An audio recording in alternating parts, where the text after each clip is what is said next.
You're listening to the micro version of the Savage Lovecast at savage.love. If you're stuck in a relationship quandary, or if you're looking for sexual harmony,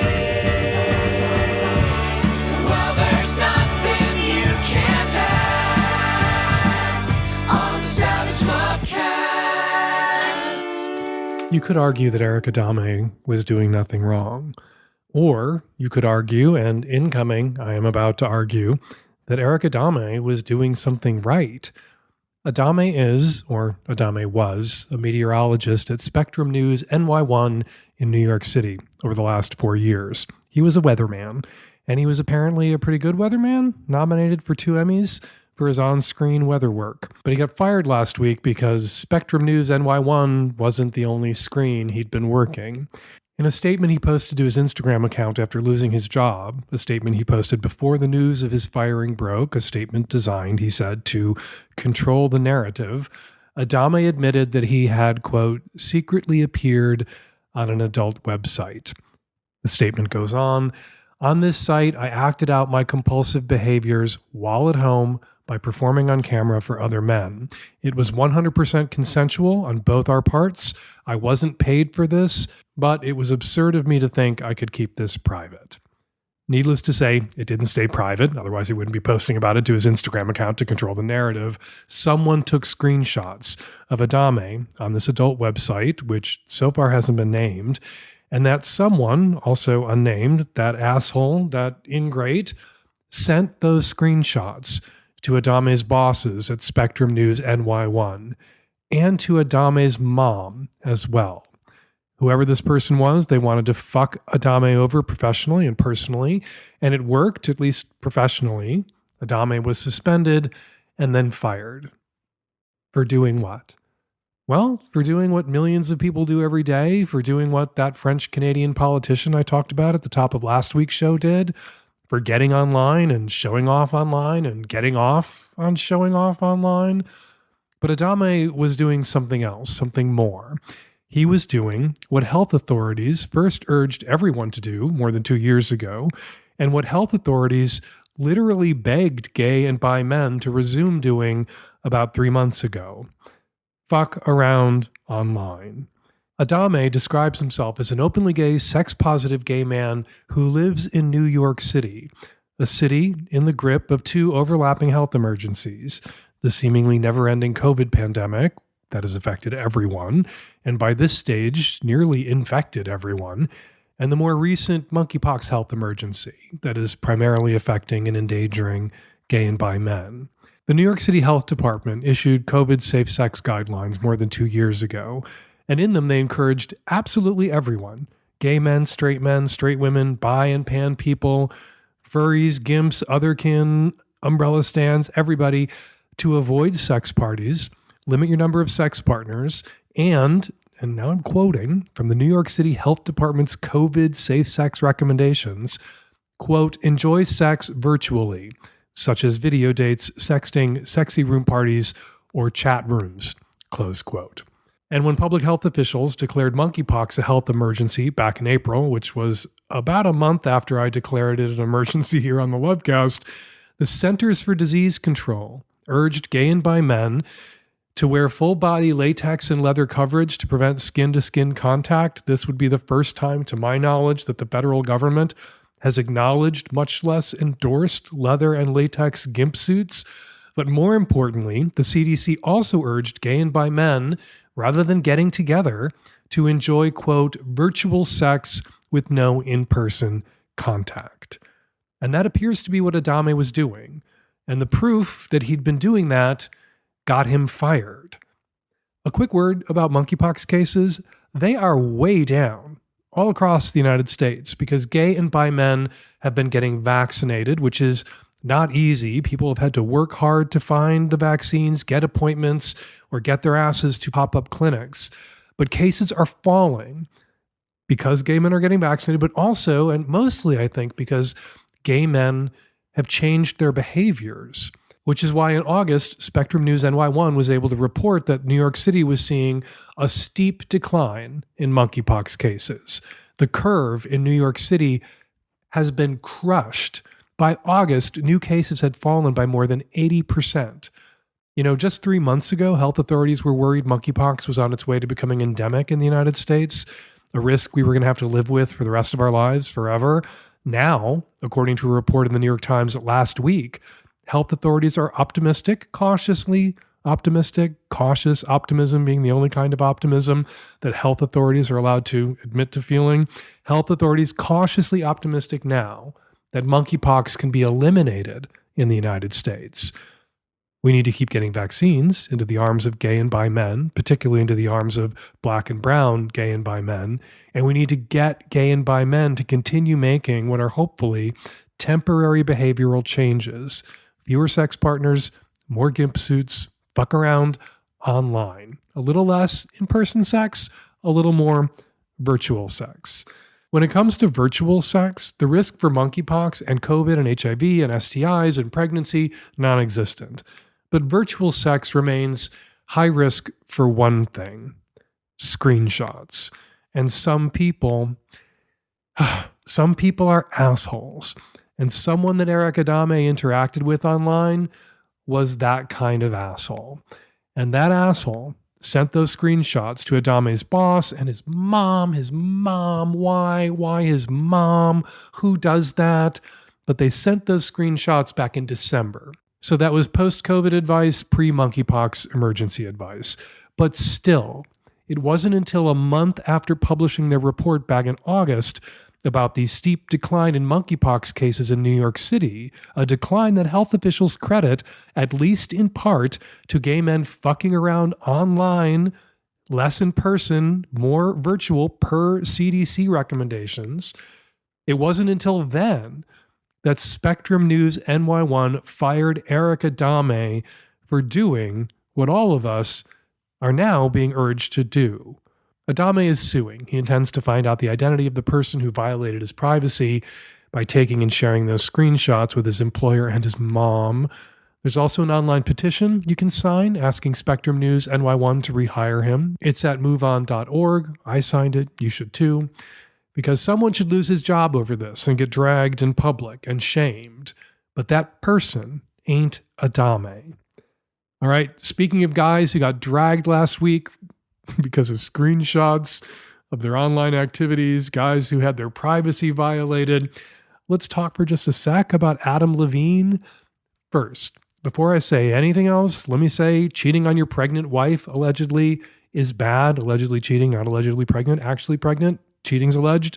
0 stars. Would not recommend or excuse that kind of cheating.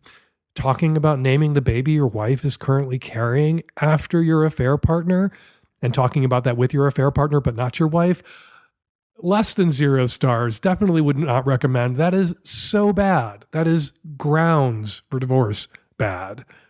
But it's not those bad acts of Levine that people are dunking on him for all over the internet.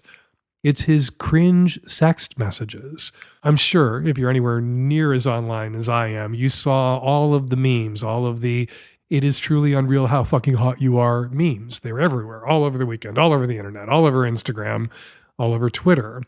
I would go on about them, but Emma Garland said it better than I ever could in a must-read piece she posted to Refinery29 over the weekend. It confuses me that Adam Levine's flirty messages to model Sumner Stroh are being met with overwhelming criticism, not because he allegedly cheated on his wife while she was pregnant, but because of their subpar erotic quality, Garland writes. What nobody seems willing to accept is that sexting is fucking embarrassing because being horny is fucking embarrassing, Garland goes on. True horniness is an all-consuming feeling, a spell, or rather a curse, that makes you do and say things you ordinarily would not do or say. Sex, man, we all act like fools in pursuit of it. We all look like fools doing it and feel like fools after it. Generations of high school students have read and studied Twelfth Night and Midsummer Night's Dream, but somehow retained nothing. Adam Levine also this weekend kind of got the Me Too treatment, a Me Too framing, Me Too tropes about more women coming forward, more victims, not of sexual harassment or sexual assault, but of cringy DMs on Instagram, which are not a crime. And people, there but for the grace of God, go you and I. There but for a few screenshots of our sext messages, and there but for the kind of worldwide fame that would make people all over the world interested in screenshots of our sext messages and the grace of God, go us all. Seeing screenshots of someone's flirty text is like seeing a snapshot of someone's O-face. Removed from the context and flow of a very human experience, it just looks ridiculous. Anyway, go read Garland's piece, Let's Face It, Being Horny is Fundamentally Embarrassing, at Refinery 29, and then ask yourself, if your sext messages were splashed all over the internet, assuming people cared to read them, wouldn't they be cringe too? And wouldn't you, right now, be cringing yourself? All right, coming up on today's show on the Micro and Magnum Savage Lovecast, tons of your Q, lots of my A. And on the Magnum, more Qs, more As, no ads. And YA author Adam Sass is back on the show to talk about his new novel and to give some advice to listeners who want to do right by the YAs, the young adults in their lives. For all that and more, subscribe to the Magnum Lovecast at savage.love. And in this week's Savage Love, I urge a married dad to do a little more dadding and a little less adventuring. And I come to the aid of a 100% straight guy who isn't wondering why these homosexuals keep sucking my cock, like the classic Onion headline put it, but who's wondering why homosexuals aren't sucking his cock. Read this week's Savage Love at savage.love/Savage Love right after you finish listening to this week's Savage Lovecast. This episode of the Savage Lovecast is brought to you by Dipsea. Dipsea is an app full of hundreds of short, sexy audio stories designed by women for women. Get an extended 30-day free trial when you go to dipseastories.com/savage. This episode of the Savage Lovecast is brought to you by Talkspace, online therapy that makes it easy to get extra mental health support. For $100 off your first month, go to Talkspace.com and use the offer code SAVAGE. This episode of the Savage Lovecast is brought to you by OMGYes.com, a website devoted to women's pleasure. Check it out and get a discount when you go to OMGYes.com/savage. Dan, can you please talk about how you met your husband? I'm a 32-year-old single-ish guy. Not sure I want a husband per se, but would definitely like to have someone more long-term in my life. And wondering how you transition from shorter-term relationships to longer-term relationships. Like, do you just kind of decide to be more patient at some point with differences between you and somebody else for the sake of building something together? Or like, I'm kind of past the idea that there's the one, thanks to resources such as this podcast, to realize that nobody's going to be everything to me. So where is the line, though? Or rather, how do you know when you meet somebody that's worth sticking it out for? How did I know Terry was the close enough? Not the one. There is no one. There are the 0.67s, the 0.72s. If you are really lucky, 0.79, 0.82, and they become the one because you rounded them up to the one. And you become their one because you're not anyone's the one either. You become the one for them because they rounded your ass up too. How do you know when that's happening? Well, I didn't know. Terry was a rebound relationship for me. I broke up with a guy. We'd been living together for about a year. I didn't leave the house for a few months. Went out, met Terry. He was not what I was looking for. I wanted somebody who was my age or older. I wanted somebody with a real job because I was a sex advice columnist for an alternative weekly newspaper. I wanted somebody, who had, been to college. And I met this guy who'd never been to college, worked in a video store. I also wanted somebody who was kinkier than I was, so I wouldn't feel like such a freak. Oh, and I wanted somebody who wasn't into monogamy. And I met a vanilla monogamist who worked in a video store who was 7 years younger than I was. And for the first 3-6 months that we dated, he was at my house all the time, my weird apartment that just had a mattress on the floor and one bowl and one spoon because all I ate at home was cereal. And he was just there, and it was wonderful, and it was effortless. And the whole time I was like, yeah, no, this is a summer fling. This isn't a possible LTR. And then, after about a year, it had become impossible for me to imagine the next year without him in it. And rather than seeking that LTR, it kind of revealed itself to me. That may happen for you. I'm not saying go out there and find somebody rom-com style who's everything you didn't think you wanted in a man. And then, that's how this works. Those are the rules. That's the system. No. What you're going to do is you're going to date a guy, meet a guy, hang out with a guy. And I didn't meet Terry till I was 30. You're 32. I didn't meet Terry till I was 30. So it's not too late for you. And it's, many gay men partner later in life than our heterosexual siblings and peers do. So don't despair that you're 32 and your LTR, your serious LTR has not yet begun. Just as you're familiar with the one, you're probably familiar with the price of admission. You have to be willing to pay the price of admission to be with someone, many prices of admission to be with someone. And I'm bringing that up because you said, how do you learn to be more patient with differences between you and someone else? And that's where paying the price of admission often comes in. Because if you're ending relationships because you can't stand the fact that this other person is a whole other person, and that there are differences between you and this other person, yeah, you're not going to be able to form a long-term relationship. Because even as, maybe at the beginning, two people try their best, they're on their best behavior with each other, they're trying to be chill and accommodating, eventually your individualities, in both cases, both sides, begin to assert themselves, and those differences that were glossed over or that you didn't even perceive, maybe they're always there at the start, become more pronounced. How do you learn to live with them? Well, sometimes the differences are good. I'm an introvert. Terry's an extrovert. I can sometimes get him to be home, focus on something small and intimate and boring, and that's good for him. And sometimes he pulls me out of my comfort zone.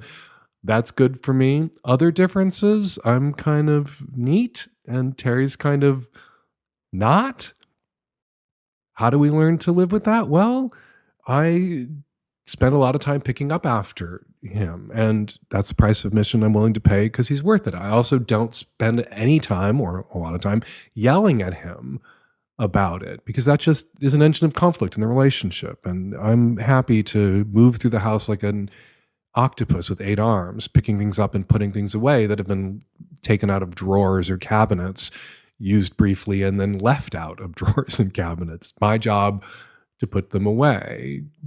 Lots of things Terry takes care of for me, and I am grateful. And I think he's grateful that I pick up after him.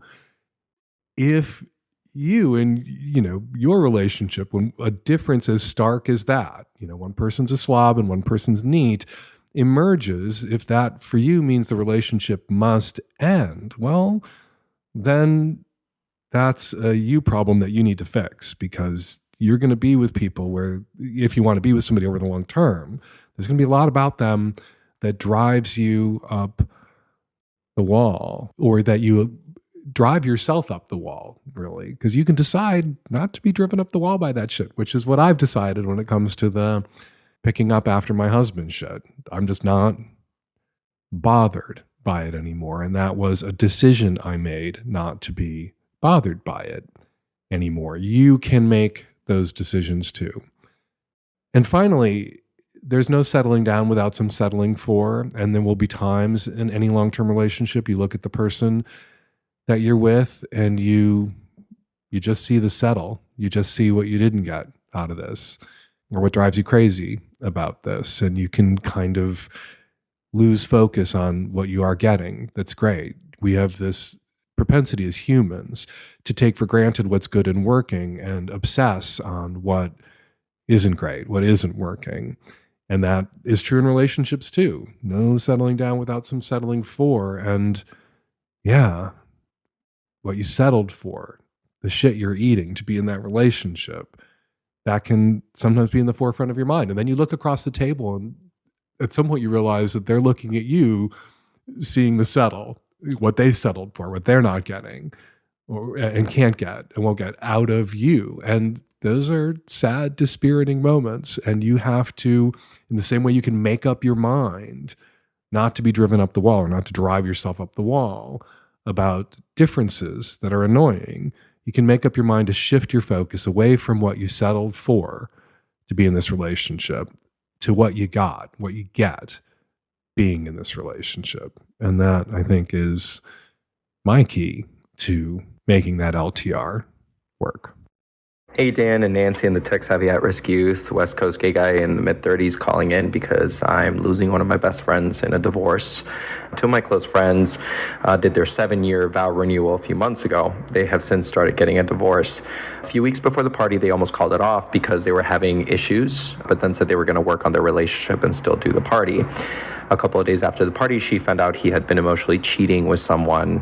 He maintains it was never physical. Obviously, he fucked up big time. She was willing to forgive him and try to work on it. For some reason, they decided that he shouldn't go with her and her family to their vacation, and he went back home to wait for her a couple of weeks to think and give each other space. They talked about going to counseling, but then she got back. He asked for a divorce. She was obviously heartbroken and felt super betrayed. Throughout the weeks of this going on, I was there for both of them, listening to both of their struggles. Obviously, she was sad, and he was also very torn and conflicted. From his side, he said he stopped feeling like himself in the relationship because of the way that she treated him, among other things. I personally have seen how she has talked to him in a condescending and demeaning way, and I know I've had my struggles with her, as amazing as she is. None of that excuses him cheating, but since then, she has asked me to not be friends with him. It's him or her. I think it's important to mention that I met them both at the same time, technically him first. I married them both times and have been close with both of them. My connection is stronger with her, but I'm still close with him and have a friendship with him. This ultimatum doesn't sit well with me, especially because she keeps saying he's a sociopath who is doing all these things to hurt her intentionally. I know this not to be true. I was there. I saw him crying, and I was there having conversations with him about how conflicted he was and angry at himself that he didn't feel the same way he did before. Like, when you cheat, you should feel like you want to do anything to get her back, but he felt like he was too far gone. I don't feel right choosing one or the other. If the roles were reversed, I would never walk away from her. I would continue to be her friend after she did something shitty and hurt another friend. I would be a friend to both and be there to support. She thinks things are black and white. I feel like there are gray areas. Both their experiences are valid. They just conflict with one another. Again, I want to reiterate that just because I see his experience, I do not condone what he did or how he handled the divorce. He hurt her, period. But I don't think he's the terrible sociopath she's making him out to be. If he were, I would obviously not be friends with him. I feel like she's coming from a place of a lot of pain, rightfully so, and wants to get back at him for blowing up her life, but isn't seeing how she might have contributed to the end of the relationship, not the cheating, of course. Dan, how do you feel about giving people ultimatums and asking someone to cut someone else out of their life? I'm trying to do what I would do if the roles were reversed and be a good friend to both of them. I know I wouldn't cut her out. Okay, arguably, this guy did the right thing. This guy did what people are always saying you're supposed to do. He fell out of love with his wife. He met someone else. He never cheated on his wife. He got involved in an emotional affair, an emotional entanglement, and it sounds like he may have needed some emotional support from someone, and I'll get to that in a second. But he didn't have sex with this person. He ended his marriage. He asked for a divorce before being with someone else. And isn't that what all kind of sort of knee-jerk mainstream monogamous type people are always saying? You know, if you want to sleep with somebody else, do the right thing, get a divorce first. Don't, you leave your partner before you take up, you end your marriage before you enter a new relationship, physically enter, I guess, in this case. Maybe he emotionally entered into this relationship, and that's the betrayal that's being inflated here to sociopathy somehow. Seems to me, you say that your friend, the woman in this relationship, treated her husband, your other friend, badly, treated him with contempt, demeaned him, spoke to him disrespectfully in front of you. If that's how she treated her husband in front of mutual friends, you got to wonder how she treated him when it was just the two of them.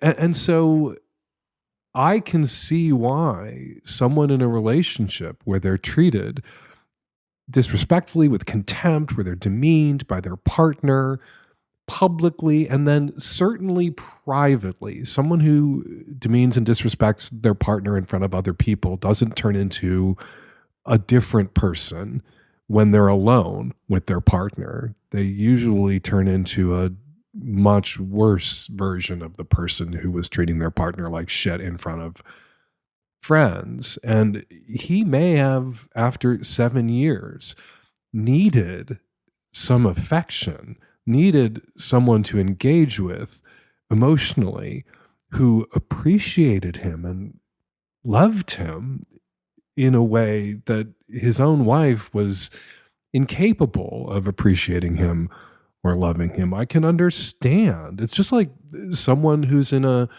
long-term sexually exclusive monogamous sexless relationship who keeps getting rejected, and however much time and effort they put into trying to work on the relationship to repair it sexually, they keep getting rejected until their sexual self-esteem is just shredded.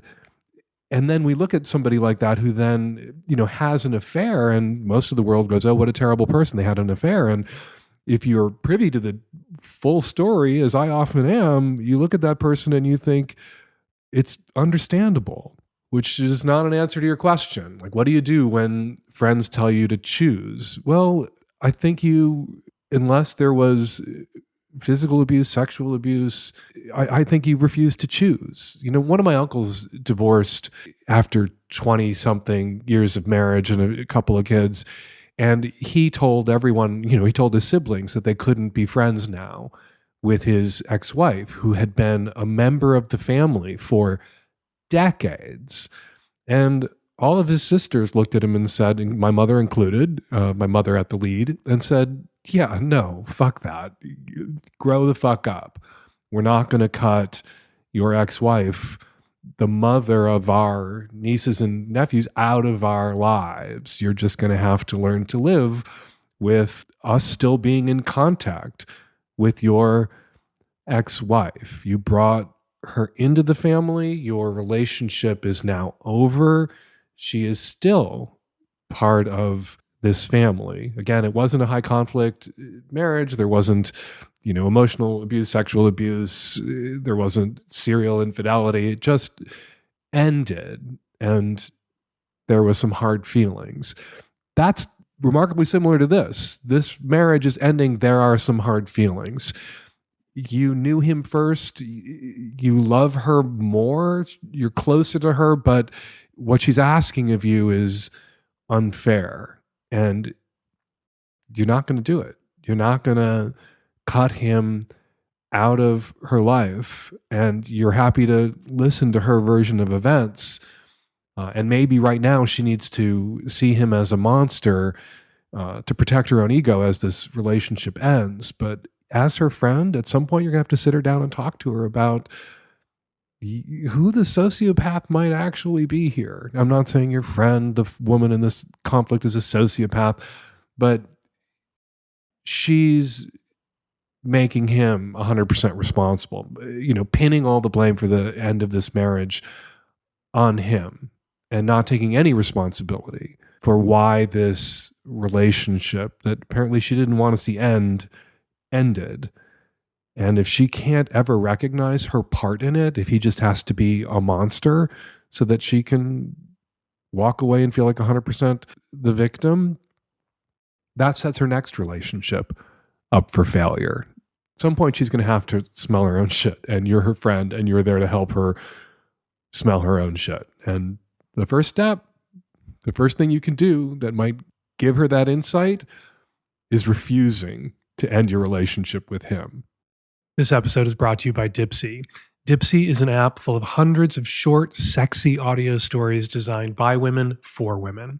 People ask me all the time to point them at ethical, erotic content, and here it is, folks. Dipsea brings scenarios to life with immersive soundscapes and characters. No matter who you're into or what turns you on, you will find stories at Dipsea that work for you. Stories for straight and queer folks in a diverse variety of voices. Dipsea also brings hunks to life, and who doesn't need more hunks in their life? At Dipsy, you'll meet and spend some quality audio time with Ronan, an Irish farmer with strong hands, Gerard, a handsy handyman who's ready to please, Andre, a commanding salsa instructor. The list goes on and on. New content is released every week, so in between listening to your favorite go-to stories again and again, you can always find something new to explore. And after you've enjoyed the sexy stuff, you can check out the sleep section, which offers soothing sounds to help you drift off fully satisfied. Dipsy is your go-to place to spice up your me time, explore your fantasies, or heat things up with a partner. And for listeners of the Lovecast, Dipsy is offering an extended 30-day free trial when you go to dipsystories.com/savage. That's 30 days off, full access for free when you go to dipseastories.com/savage. Let them know the Lovecast sent you. Go to dipsystories.com/savage. Hey, Dan, 38 by mail. My last girlfriend was into spanking, and we had fun with that. We did it a couple times, and, pretty short sessions, not very intense, but it was fun. But my dog got really traumatized by it, and now he keeps trying to hide behind the entertainment center and pacing around and crying. Anytime I start making out with a woman, I'm in a new relationship now with a really hot dom lady, and we want to play with some bondage and impact stuff, but don't know how to get my dog to stop freaking out. I know I can crate him or put him outside, but that's not always ideal, and sometimes he can still cry and whatnot inside the crate and really be distracting. So any suggestions you or the other listeners might have, I would really appreciate. I believe you crate train a dog in the same way you crib train a human. You just put him in the crate or put him in the crib and they cry and cry and cry. You come back once in a while to reassure them at longer intervals. And otherwise, you just got to wait it out. You just got to let your dog cry it out, realize that you're not going anywhere, that you'll be back eventually, and that all the whining in the world, or all the crying in the world, in the case of a human infant or a human toddler, isn't going to get him out of the crate or the crib. So you're just going to have to tough it out. I say all that not being much of a dog person, although I have lived with now 3 dogs, currently live with 2 dogs, all of which were crate trained successfully. So if I can do it or I can watch it be done is more like how it went down, I'm sure you and your new dom girlfriend can do it too.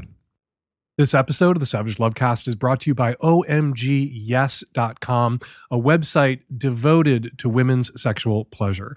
In partnership with Indiana University and Kinsey Institute researchers, OMG Yes has interviewed and surveyed thousands of women about what's made their pleasure better, physical techniques, the psychological techniques, and ways of guiding their partners so that they can experience pleasure or more pleasure during sex. The findings are peer-reviewed and published. This is science. They are doing data.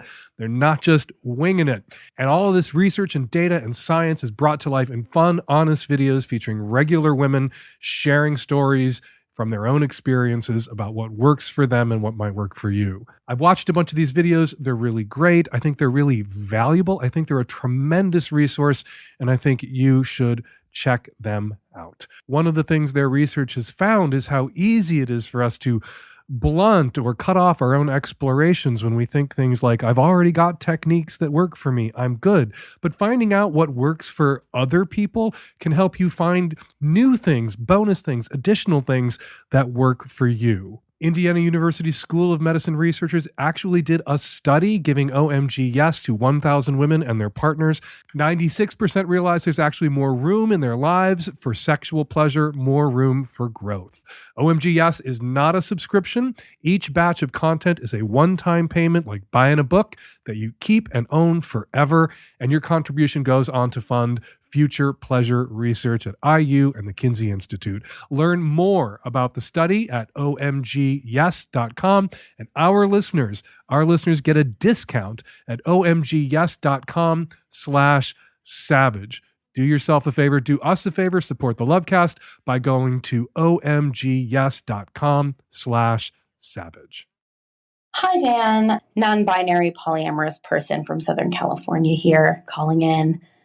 So I have been polyamorous for a couple years now, and I live with my partner. Him and I were poly going into the relationship. It really is the relationship structure that works for both of us.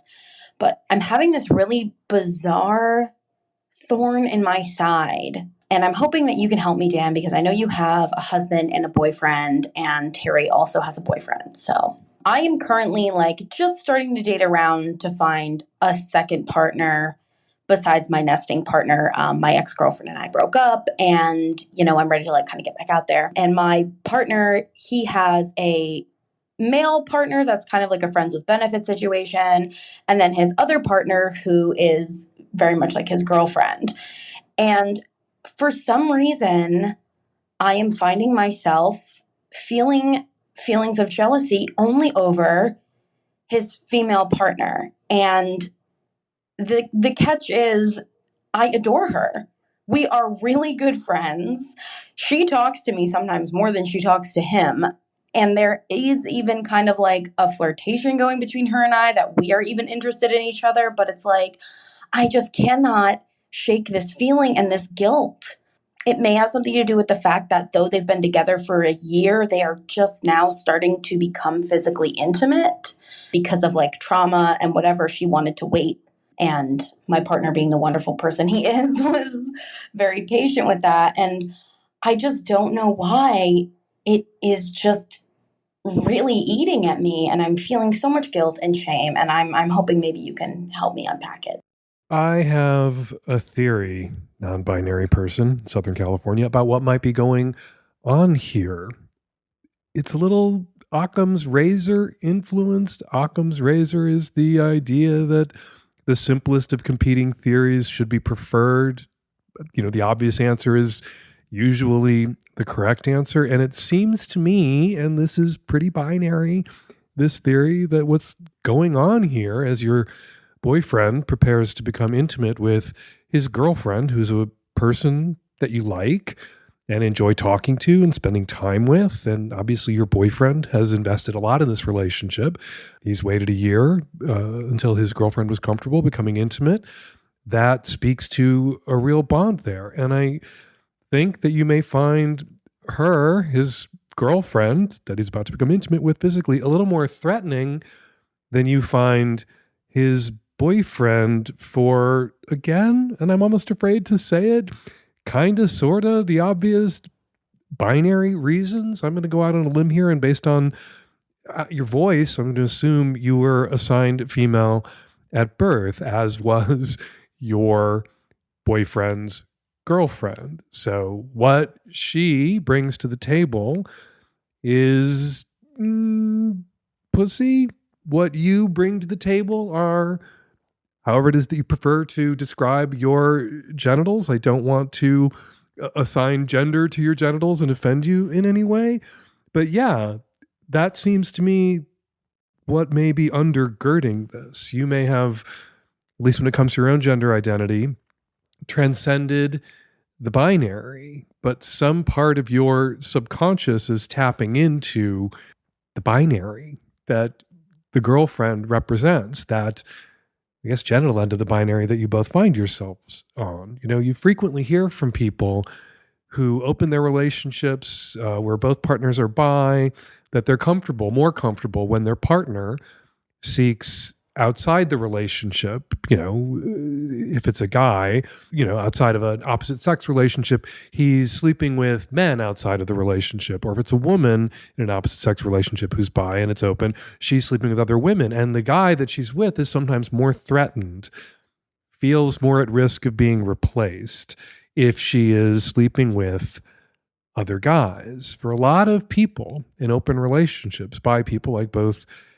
you and your boyfriend, or pan like you and your boyfriend, I don't know how you identify on that front, it can be a little scarier.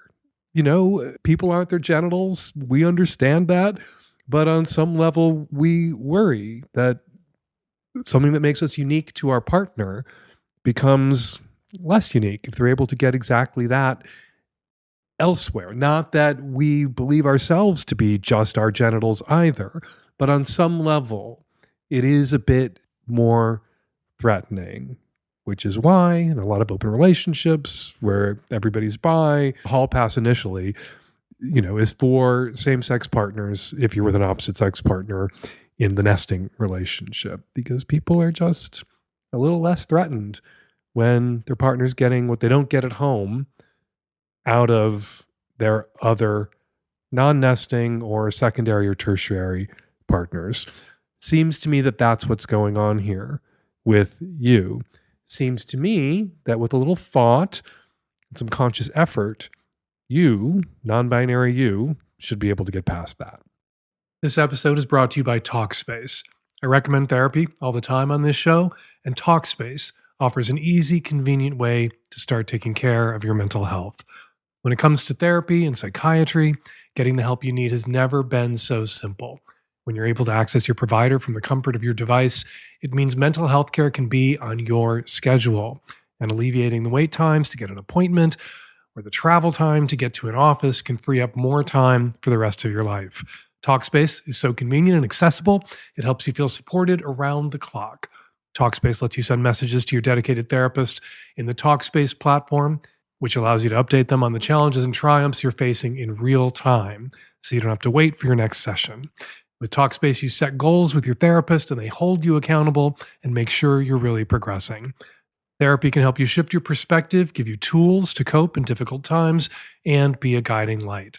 Talkspace has thousands of licensed therapists with years of experience in over 40 specialties, including depression, anxiety, substance abuse, trauma, anger management, relationship issues, food, eating, and so much more. And as a listener of this podcast, you'll get $100 off your first month with Talkspace. To match with a licensed therapist today, go to Talkspace.com. Make sure to use the code SAVAGE to get $100 off your first month and show your support for the Lovecast. That's SAVAGE and Talkspace.com. Hi, Dan, Nancy, and the at-risk youth. I am a 43-year-old cisgendered woman on the West Coast, a Magnum subscriber. I'm a single mother of two, and I am divorced. I got in my first relationship after the divorce with a man that was 6 years younger than me. And after we've been dating 11 months, he has dumped me because he wants to father his own children. He does not have any kids. And he doesn't want me to endure a high-risk pregnancy on his behalf. Also because he doesn't think I can engage with his elite Ivy League friends. While we were together, he encouraged me to explore my kinks. Turns out I have a lot of them. He was the dom to my sub. I trusted him so much, and we explored and played beyond my wildest dreams. It's been a week since the split, and I'm still devastated. He asked if we could still hang out and see each other, and I told him I wasn't sure, that I needed to figure out how to be around him without loving all up on him.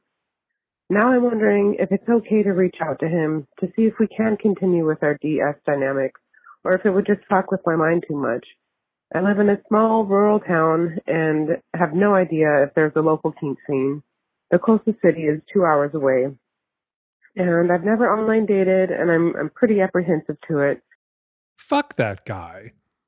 Don't hang out with that guy. Don't see that guy ever again. Why would you give that guy the time of day?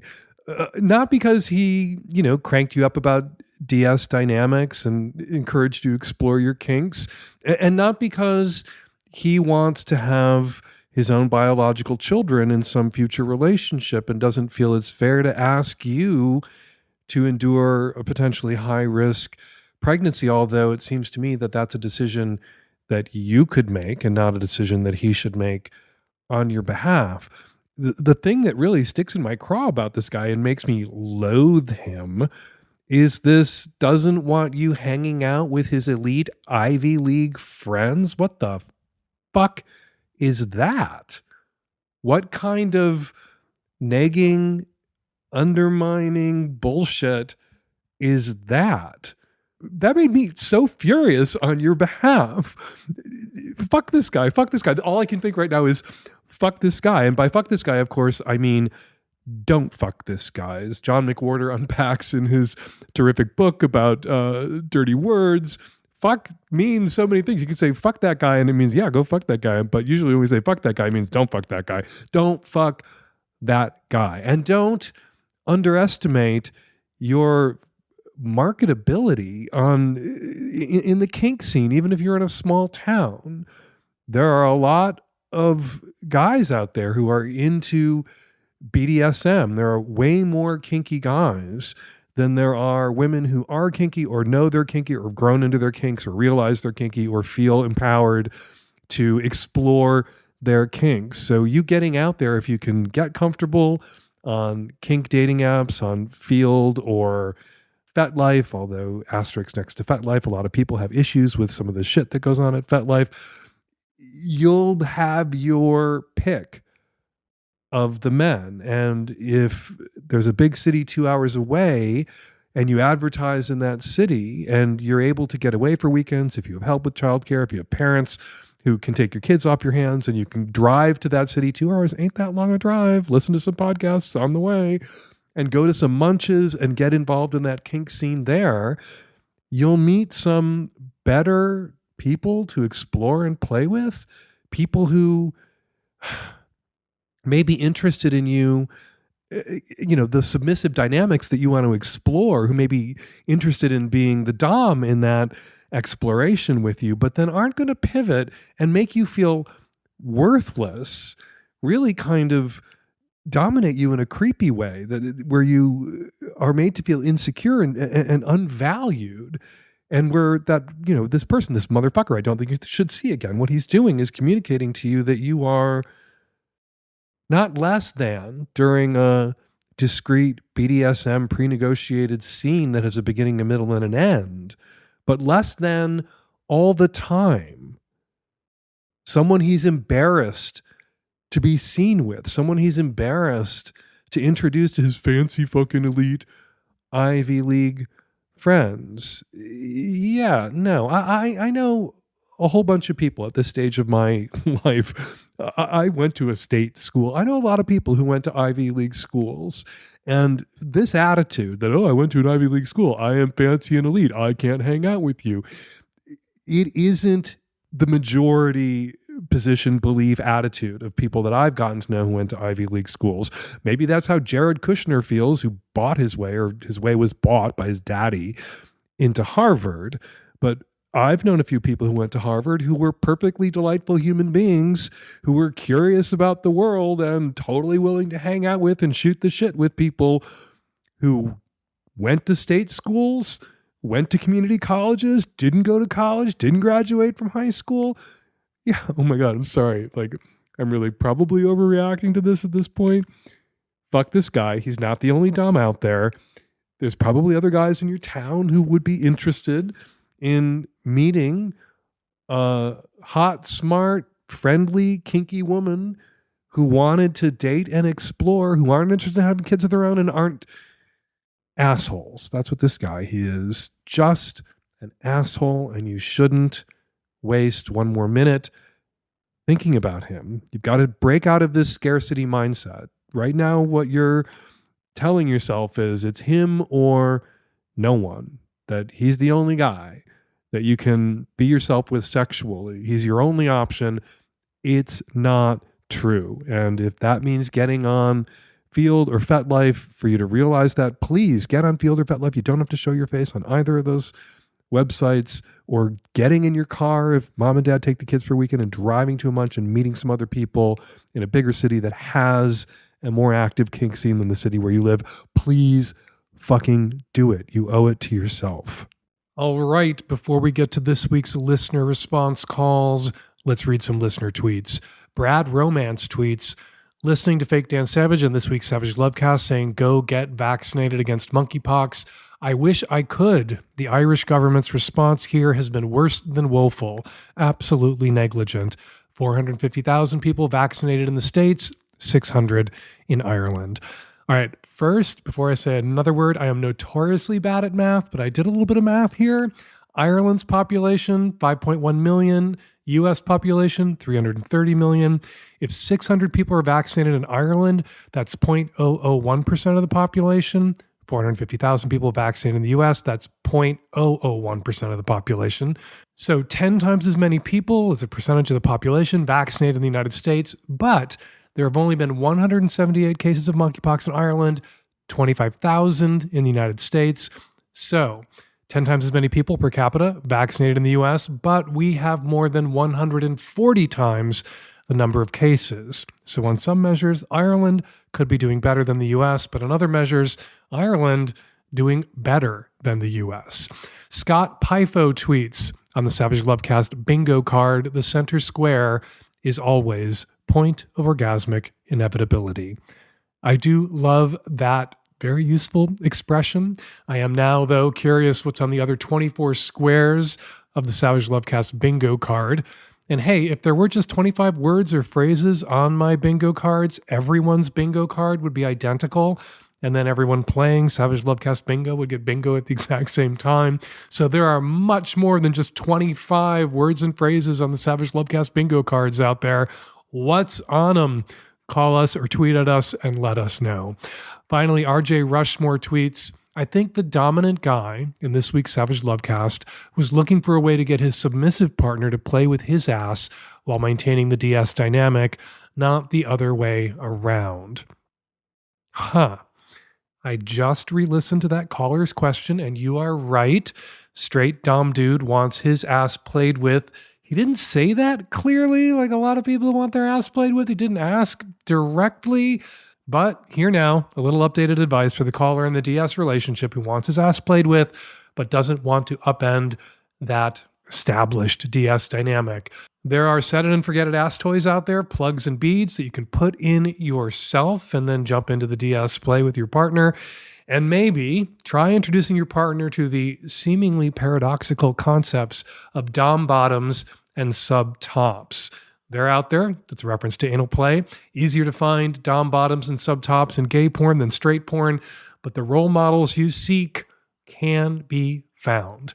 All right, if you want to hear your tweet come out of my mouth, be sure to use the hashtag Savage Lovecast. And a big thank you to everyone who posted to social media this week about the show. Nothing does a better job of spreading the word about the Lovecast than your tweets and posts and snaps and TikToks and everything else. We appreciate it.